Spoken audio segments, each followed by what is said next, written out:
안녕하세요. 마웨입니다. 주말 잘 보내셨어요? 주말은 참 잘 보내고 왔는데, 보시는 것처럼 이 암호화폐 시장은 이렇게 또 붉게 물들어 있습니다. 그런데 저는 이번 주 한 주가 좀 굉장히 또 이 암호화폐 시장에도 중요한 한 주가 되지 않을까, 그 부분을 또 예상하고 있어요. 그래서 이 비트코인이 다시 한번 이 10만 달러를 찍는 그 시기가 이번 주가 좀 될 수도 있지 않을까, 그 부분을 또 조심스럽게 예상을 하고 있습니다. 그러면 먼저 이 현재의 이 비트코인 흐름을 또 살펴보게 되면, 보시는 것처럼 최근에 그 비트코인 움직임이 좋았잖아요. 그래서 이때부터였죠. 지금 4월 19일부터 해가지고 연속적으로 7일 연속 이 상승세가 나왔었는데, 그런데 토요일 날 보시는 것처럼 위아래 이 윗꼬리를 좀 짧게 달면서 이 십자형 캔들로 음봉의 하락으로 마감을 하면서 결국에는 7일 연속의 이 상승세를 마감을 또 하게 된 것입니다. 그러면서 어제도 지금 음봉의 하락으로 마감을 했고, 또 월요일 오늘도 지금 소폭이지만 음봉을 또 보이고 있으면서 3일 연속의 그 하락세를 지금 보이고 있는 겁니다.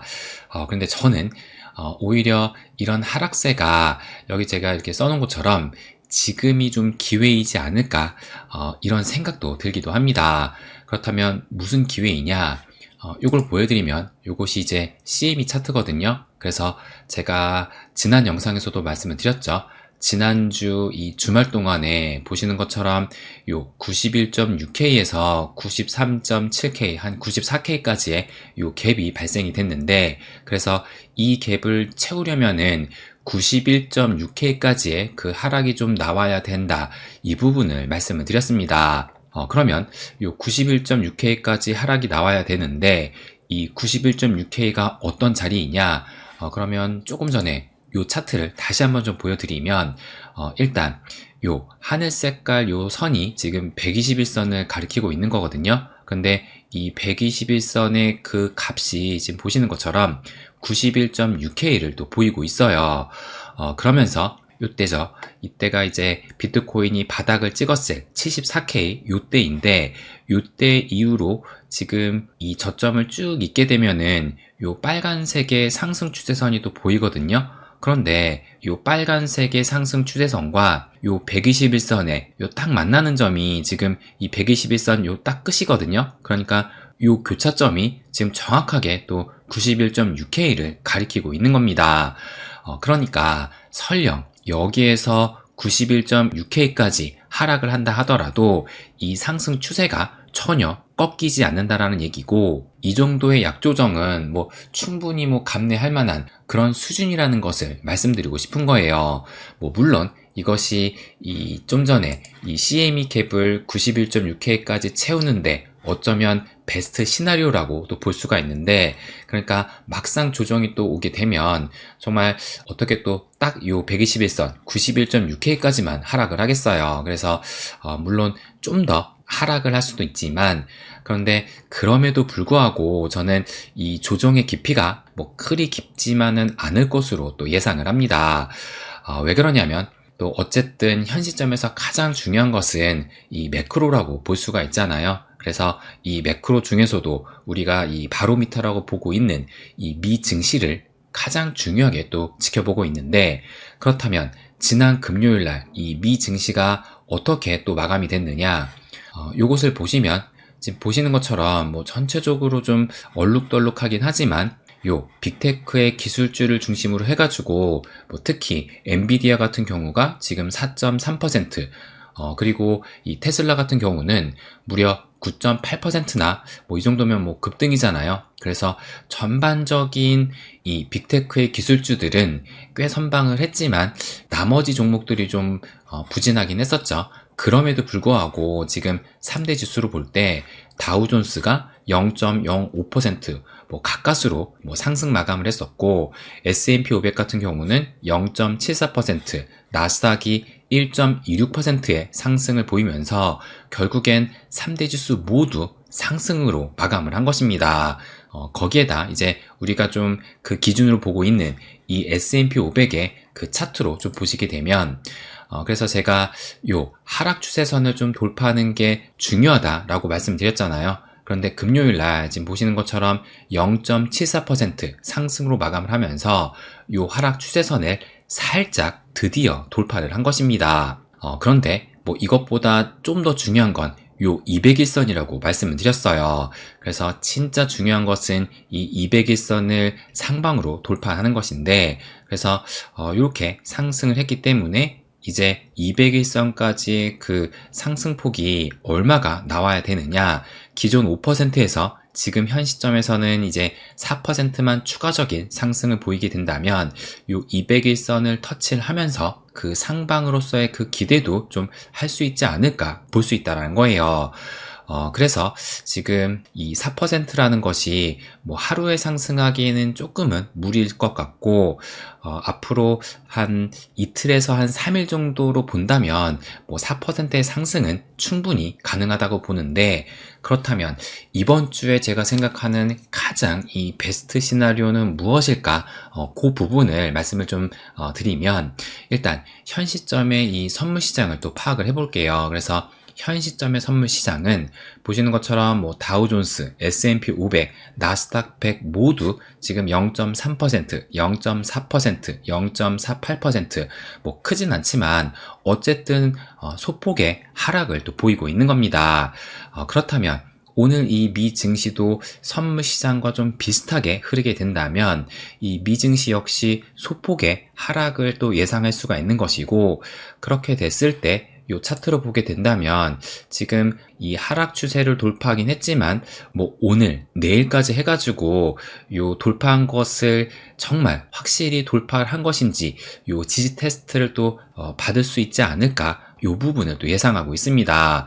그렇다면 이 미 증시가 또 이런 뭐 크진 않더라도 소폭의 약세를 보이고 있기 때문에 비트코인도 크진 않지만 하락을 하게 됨으로써 CME 갭을 또 채우게 되는, 그래서 추후에 뭐 큰 상승이 된다 하더라도 이 CME 갭을 채우고 가면 뭐 나중에 다시 하락을 할 줄 모르는 이런 불안감을 애초에 그 싹을 잘라 놓을 수 있기 때문에 지금 가능하면 무조건 이 갭은 채우고 가는 것이 낫지 않을까. 그래서 그것이 오늘 내일쯤에 미증시가 좀 하락을 하면서 이 비트코인 역시도 이 CME 갭을 좀 채우지 않을까, 저는 이 부분을 또 예상하고 있습니다. 그래서 오늘 내일, 그러니까 월요일 화요일 정도까지는 이틀간의 한 약조정을 겪으면서 수, 목, 금 이때는 재차 이 상승세가 좀 나오게 되면서 요 200일선을 다시 좀 터치를 하고, 그래서 200일선을 이 S&P 500이 터치를 하게 된다면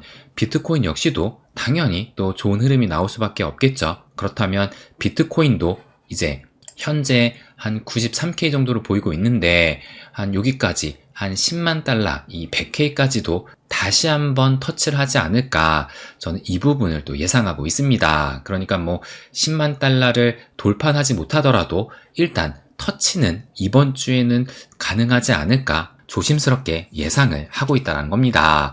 그래서 일단 이 비트코인이 하락 추세를 돌파한 이후에 이렇게 괜찮은 상승 흐름이 또 나왔던 것이기 때문에 이 미 증시 역시도 지금 이런 하락 추세를 돌파한 만큼 이 비트코인의 흐름을 따라가고 있다는 것을 볼 수가 있고, 그렇게 되면 뭐 여러분도 아시겠지만 이 금이 뭐 최근까지도 계속 이 사상 최고가를 쓰고 있었잖아요. 그렇다면 그 순서로 봤을 때 금이 일단 우선적으로 크게 좀 움직였고, 그 다음에 이 비트코인이 하락 추세를 돌파하게 되면서 상승 흐름이 좀 나왔고, 그 이후에 지금 현재 이 S&P 500이 이렇게 하락 추세를 돌파하고 있기 때문에 금, 비트코인, 미 증시의 순서대로 지금 장 상황이 개선되는 그런 흐름을 좀 보이고 있지 않나, 저는 이 흐름을 또 읽고 있습니다.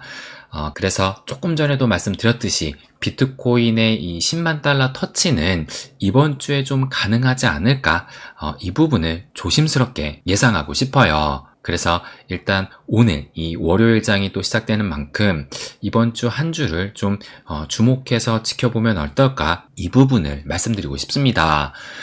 그러면 또 이 리플을 말씀 안 드릴 수가 없는 상황인데요. 왜 그러냐면 드디어 최근에 이 니플의 가격이 요 3,200원에 막혀가지고 계속 뚫지를 못했다가 어젯밤이었죠. 요렇게 상승 흐름이 나오면서 지금도 뭐 간당간당하긴 하지만 어쨌든 이 3,200원의 벽은 지금까지도 지켜주고 있는 겁니다. 그렇다면 어젯밤에 왜 이런 상승이 나오게 됐느냐? 그럼 제가 어젯밤 저희 멤버십 텔방에 공유했던 그 자료로 좀 보여드리면 바로 요 소식이었어요. 어젯밤 9시 이후로 해가지고 지금 여기 보시는 것처럼 SEC가 프로쉐어스의 XRP ETF를 4월 30일 출시되는 것을 승인을 했다는 이 소식이 나오게 되면서 조금 전에 보시는 것처럼 이런 슈팅이 나왔던 겁니다. 그런데 XRP ETF의 승인 소식이 나왔음에도 불구하고 지금 보시는 것처럼 그 상승폭이 뭐 1.9% 조금 더 했을 때 뭐 한 3% 정도 상승이 나왔었나요? 그래서 아니 ETF가 승인이 됐는데 고작 뭐 1, 2%, 뭐 3% 이 정도밖에 상승을 안 한다고? 저는 그런 생각이 좀 들었었거든요. 게다가 어제 아까 보여드렸던 이것도 지금 평상시에 그 ETF가 승인이 됐을 때 그때 나오는 서류가 아니라 좀 약간 생소한 이 서류가 나와가지고 그래서 뭐 4월 30일 써있는 것도 여기에 써있더라고요. 그래서 이게 진짜 승인이 맞는지 저도 약간 좀 의구심이 들어서 계속 자료를 찾아봤었는데 근데 아니나 다를까 얼마 지나지 않아서 이 엘리노 테렉 기자가 지금 보시는 것처럼 not spot 그러니까 현물 ETF가 아니다 이렇게 트윗을 한 것입니다. 게다가 이제 이 트윗을 올린 다음에 이 트윗도 추가적으로 올리게 됐는데 이 테렉 기자가 뭐라고 또 추가적인 코멘트를 했냐면 지금 보시는 것처럼 맞습니다. 이것은 선물 및 레버리지, 인버스 상품에 대한 신청서입니다. 그런데 또 중요한 것이 뭐냐면 현물 상품처럼 SEC의 승인을 필요하지 않고 신청서를 제출한 이후 일정 기간 내에 SEC가 이의를 제기하지 않으면 그러니까 SEC가 태클만 걸지 않으면 이것은 효력이 발생한다. 자동으로 승인이 되는 건이다. 이렇게 얘기를 한 것입니다. 그렇기 때문에 솔직히 어제 뭐 승인이 됐다고 했던 요 ETF 같은 경우는 뭐 별도의 SEC가 태클만 걸지 않는다면 자동적으로 승인이 되는 것이기 때문에 뭐 이것이 뭐 엄청난 뭐 호재다, 뭐 대단한 것이다, 그렇게 보기에는 무리가 있다라는 겁니다. 그리고 뭐 얼마 전에 뭐 2배 레버리지 ETF가 출시가 됐는데 예상외로 또 시장의 반응이 좋다, 뭐 이런 소식이 또 나오기도 했었잖아요. 그래서 뭐 이것이 처음 뭐 ETF도 아니기 때문에 뭐 엄청난 뭐 호재성 소식이 아닌 것이 또 팩트이긴 했었는데 그렇다면 이 소식이 나오고 또 어느 정도는 실망 매물이 나올 수도 있지 않을까 이렇게 또 생각을 하기도 했었거든요. 그런데 보시는 것처럼 이때였어요. 어젯밤 9시 이후로 이 XRP ETF의 출시 소식이 나오게 되면서 요런 슈팅이 나오긴 했지만 뭐 추가적인 상승이 뭐 당장은 나오지 않았지만 시간이 갈수록 어느 정도의 횡보의 흐름을 보이다가 한 새벽 한 3시, 4시, 한 5시가 돼가니까 다시 한번 이런 슈팅이 나왔던 겁니다. 그러니까 뭐 실망 매물이 나올 법한데도 제자리로 돌아갔던 것이 아니라 오히려 다시 좀 상승을 하면서 2.29달러까지 터치를 했다라는 거예요. 그래서 뭐 물론 이제 비트가 좀 현재 빠지게 되니까 요만큼 좀 되돌림이 나오긴 했지만 그럼에도 좀 큰 의미가 있다고 볼 수가 있는 것이 요 XRP의 일봉 차트로 보시게 되면 어제의 상승으로 인해서 어쨌든 이때부터 3.4달러의 최고점을 찍은 그 이후로 해가지고 지금까지 이렇게 긴 하락 추세를 보이고 있었는데 어제 상승으로 인해서 뭐 소폭이지만 돌파를 했다라는 겁니다. 뭐 물론 시원하게 또 돌파를 한 것은 아니에요. 그럼에도 의미가 있는 것은 요 멤버십 텔방에 요 자료로 좀 보여드리면 요것은 비트코인 차트거든요. 그래서 비트코인도 긴 이 하락 추세선을 얼마 전에 돌파를 했었잖아요. 그런데 이때도 여기 보시는 것처럼 비트코인도 하락 추세를 벗어날 때 미약하게 살짝만 돌파한 다음에 그 뒤로 이런 큰 상승이 나왔다는 겁니다. 그러니까 어떻게든 우선적으로 이 하락 추세를 벗어나는 것이 무엇보다 중요하다 이렇게 볼 수 있다는 거예요. 그래서 어쨌든 어제 상승으로 인해서 이렇게 하락 추세를 돌파를 했다는 것이고 그리고 보시는 것처럼 며칠째 지금 하락 추세를 막 돌파 시도를 했었는데 계속 지금 부딪히면서 며칠째 요 하락 추세를 따라서 움직이고 있었잖아요. 그러다가 어제 돌파를 한 것인데, 그래서 어제 이 상승이 나오기 전에 제가 토요일 날 저희 멤버십 텔방에 뭐라고 말씀을 드렸었냐면, 지금 이 리플의 가격 움직임이 하락 추세에서 며칠째 벗어나지 못하고 이 추세를 따라서 흘러가고 있는데, 그렇다면 이 하락 추세, 이 저항을 돌파해주는 어떠한 계기가 필요하다고 말씀을 드렸습니다. 그래서 이 저항을 돌파하는 그 계기가 비트의 도움을 받아서 돌파를 하게 될지, 아니면 XRP만의 호재가 나와서 돌파하게 될지 이것을 한번 지켜보자 라고 말씀을 드렸는데, 그런데 어제의 그 상승으로 봤을 때는 결국은 XRP만의 호재로 돌파를 했다라는 겁니다. 그런데 사실상 이 XRP만의 호재가 제가 여기도 이렇게 써놨지만 바로 그것이 약간 좀 오보는 아니지만 오보에 가까운, 약간 좀 오해를 할 만한 그런 호재 소식이긴 했지만, 그런데 중요한 것은 저는 무엇을 봤냐, 그것을 좀 말씀을 드리면, 어제 이 ETF에 대한 소식이 어디에서 가장 먼저 나왔었죠? 아까 그 트윗을 보여드리면 보시는 것처럼 코인텔레그래프입니다. 그렇다면 하나 더 우리가 기억하고 있는 대표적인 그 가짜뉴스 사건이 무엇이냐? 그럼 제가 요것을 좀 보여드릴게요. 요것은 비트코인 일봉 차트거든요. 그런데 그 시점이 지금 여기 보시면 2023년 10월 16일, 이때 무슨 일이 있었느냐? 여기 보시는 것처럼 비트코인 현물 ETF 승인이 되었다라는 가짜뉴스가 나오게 되면서 이때를 기점으로 해서 이렇게 큰 상승이 나왔던 겁니다. 그런데 이 가짜뉴스를 어디에서 처음 나오게 됐느냐? 그럼 요것도 보여드릴게요. 요것이 이제 챗 GPT거든요. 그래서 제가 물어봤어요. 이 코인텔레그래프가 어떤 사건에 대해서 이 가짜뉴스를 퍼뜨렸었냐? 이것을 물어보니까 여기 보시는 것처럼 2023년 10월 16일에 코인텔레그래프에서 이때도 마찬가지로 트위터를 통해서 SEC가 블랙록의 비트코인 현물 ETF를 승인했다는 잘못된 정보를 게시를 했습니다. 그래서 이때 그 트윗이 요 이미지거든요. 그래서 그 일자가 2023년 10월 16일 코인텔레그래프에서 브레이킹 해가지고 SEC가 아이셔스, 그러니까 블랙록의 비트코인 현물 ETF를 승인을 했다, 이런 트윗을 올렸다라는 겁니다. 그래서 요 에릭 발추나스가 이 블룸버그의 ETF 전문가잖아요. 소스가 어디냐, 이렇게 또 트윗을 했었는데, 그래서 요 트윗이 올라가고 나서 얼마 지나지 않아서 이것이 페이크다, 가짜 뉴스다 라고 밝혀졌지만, 그런데 그럼에도 불구하고 조금 전에 보셨던 것처럼 요 일봉이 이 윗꼬리를 달긴 했지만 결국에는 그때 그 상승률이 4.9%, 거의 5%에 가까운 상승을 보이게 됐었고, 그리고 그 다음날, 그 다다음날까지는 별다른 움직임이 나오지 않다가 어쨌든 이때를 기점으로 해가지고 요런 엄청난 상승이 나왔다는 겁니다. 그런데 제가 조금 전에도 보여드렸듯이 이 XRP에 대한 ETF 소식도 여기 보시는 것처럼 코인텔레그래프에서 나왔다는 거예요. 그래서 저는 이것을 봤을 때 뭔가가 좀 냄새가 나지 않나, 그러니까 의도적인 이런 호재성 뉴스를 좀 뿌리게 됨으로써 이 상승 시그널을 준 것이 아닌가, 저는 이런 생각이 또 들기도 했습니다.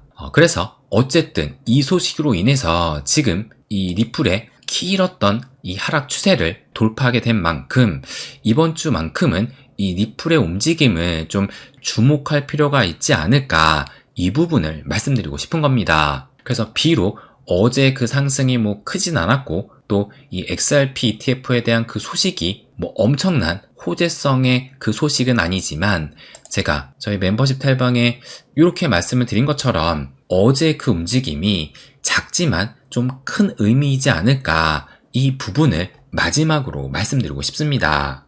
네, 그럼 오늘은 여기까지 하겠습니다. 항상 제 이야기 끝까지 들어주셔서 감사드립니다.